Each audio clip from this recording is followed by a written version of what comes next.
स्वागत है आप सभी का मेरे इस नए वीडियो में। बच्चों, आज हम क्या सीखेंगे? आज हम सीखेंगे A for apple, B for banana, C for camel. Okay बच्चों, ये क्या है? ये है हमारे कलर्स। चलो बच्चों, कलर्स नेम जानते हैं। ग्रीन कलर,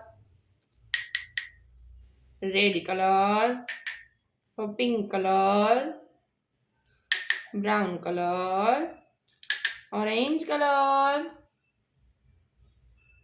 चलो बच्चों, स्टार्ट करते हैं।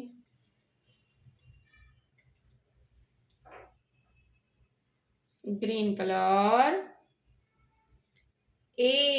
Green colour, A for apple, green colour, A for apple, green colour, एक के बाद B for banana, pink colour, B for banana,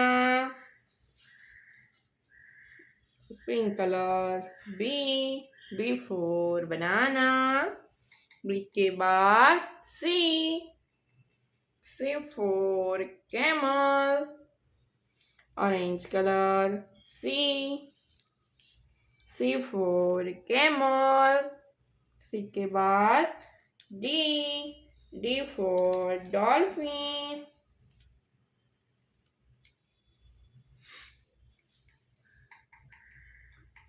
D के बाद ई for eagle, red colour, E for eagle.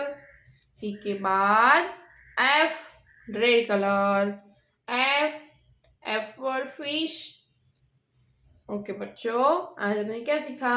A B C